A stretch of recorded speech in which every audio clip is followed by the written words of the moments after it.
clamped the hinges down to it, and this is about as close as we're going to get it. So we're going to just draw an outline of that just in case we move it and we need to put it back in its same location by accident. Well, we got to lift it off of there anyway so we can put the glue. Now I'm wondering if maybe I could drill holes in this thing and put screws in.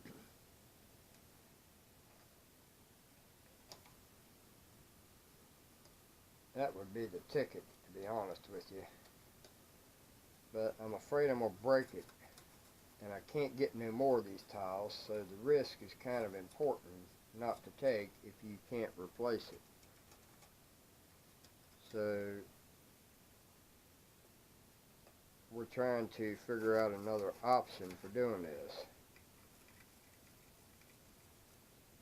And we want to try to get this as precise as possible. See, now when I go to drill, if I was to do that, I'd be starting off right on top of a ridge right there. One of those ridges. So getting that thing in a straight to actually start the hole in the correct place is going to be next to impossible without filing that little ridge off first.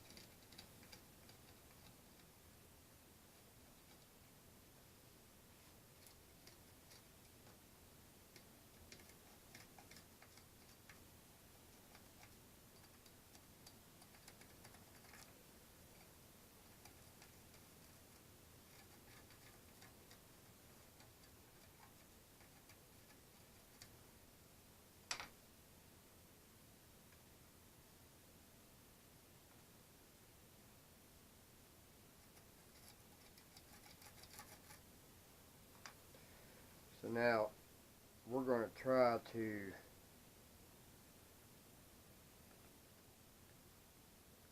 attach it to that right there with this. So there's one thing we've got to watch out for, and we don't really want to get a lot of this in the hinge. So it's important that if you do put too much on it, you make sure that when you put your clamp on there, or the hinge, that you start from this side over here and kind of fold it down so that it pushes any extra out that way instead of at next to your hinge. So we'll get this thing started.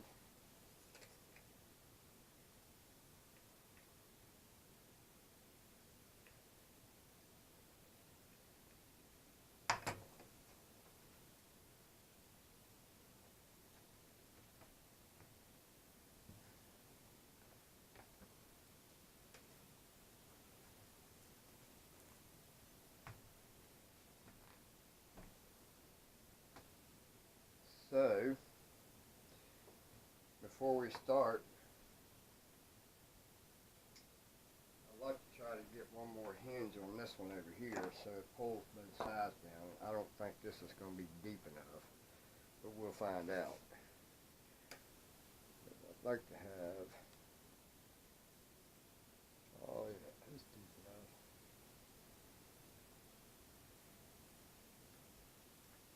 enough. Alright. So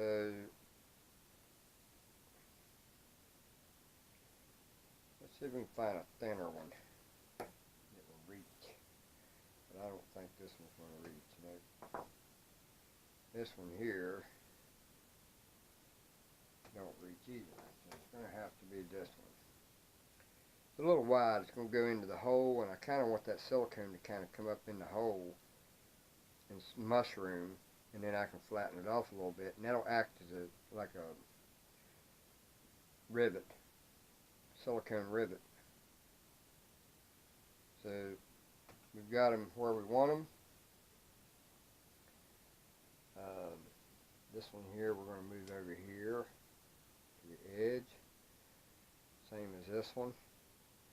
Alright, so those are ready to be put on. So let's back this one off.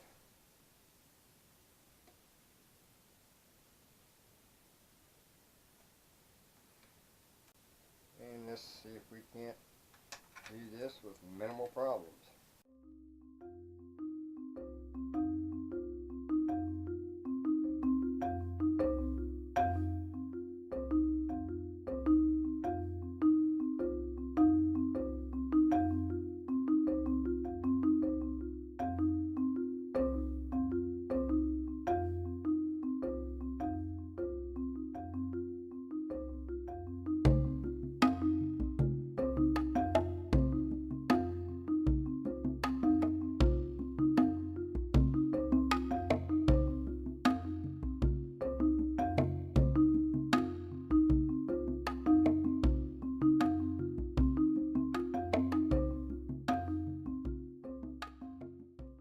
I'll show you something here.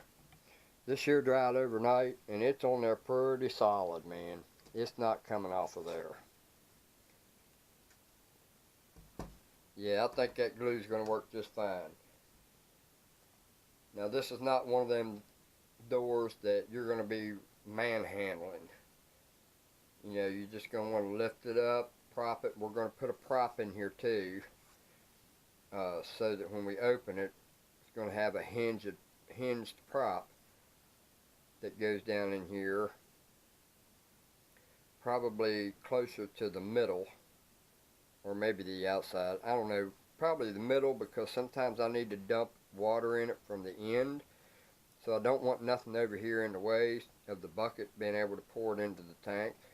So I put it over here towards the middle and keep all my prop rods in the center, so to speak.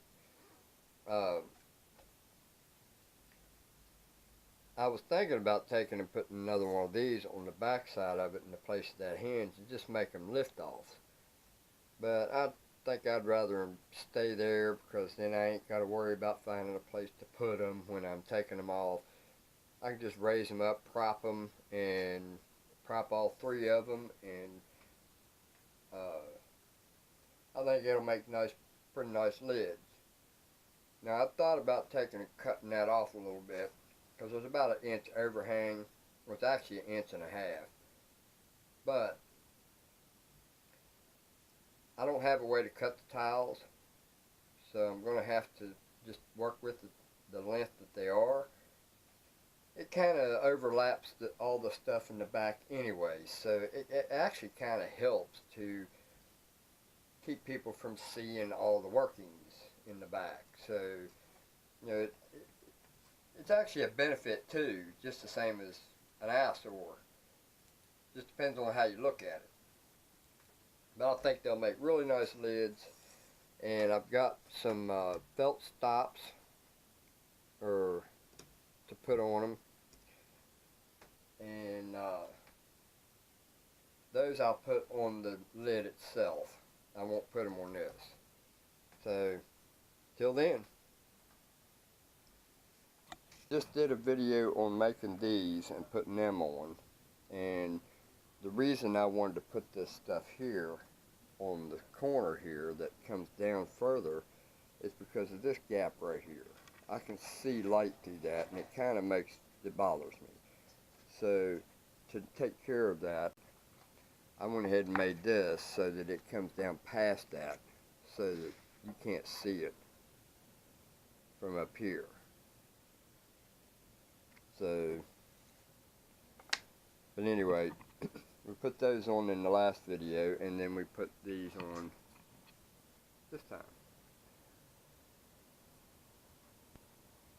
Now this one here's got a little gap in it. I'm going to have to do some adjustments to one of these. I don't know which one it is. Got the hinge in the wrong place on this one here.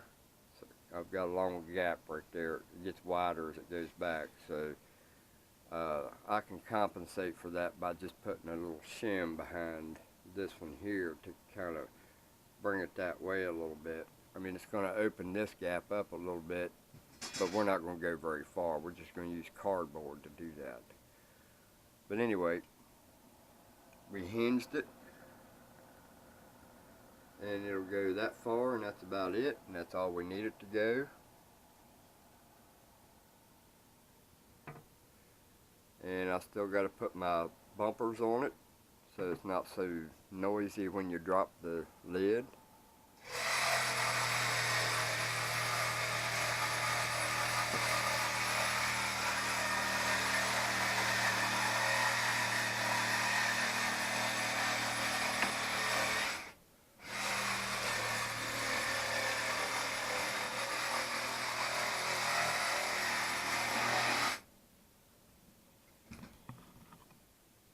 There you have the hood lids for Bisons aquarium, and didn't cost me a dime. Everything that you see that I used, all the hood, everything, free, never cost me a penny. It's from running around finding stuff that's going to work. Like the tiles were given to me by a friend of mine because they had them extra in their house they didn't use. This trim came out of my shop when it used to be a camper when we lived in it. The hinges was just something that come off of some scrap that I found. And the glue, the silicone, 100% silicone, was free because it was what's left over from a shower job I just did putting a shower door in. So everything here was free, including the switch.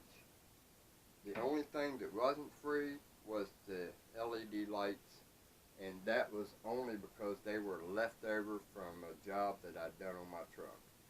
So the job that I had was installing amber lights on my truck for marker lights. Well, in the package it came 5 red ones, 5 white ones, and 5 amber ones.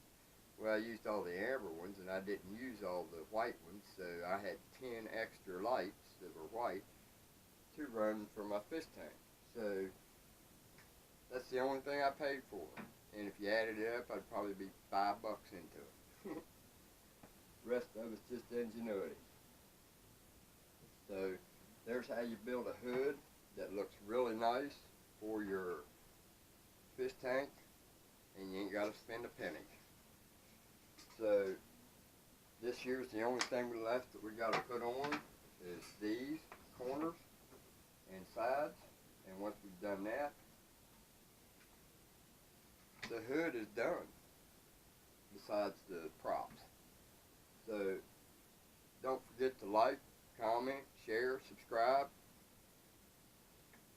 Let me know what you think. You guys have a good one. Later.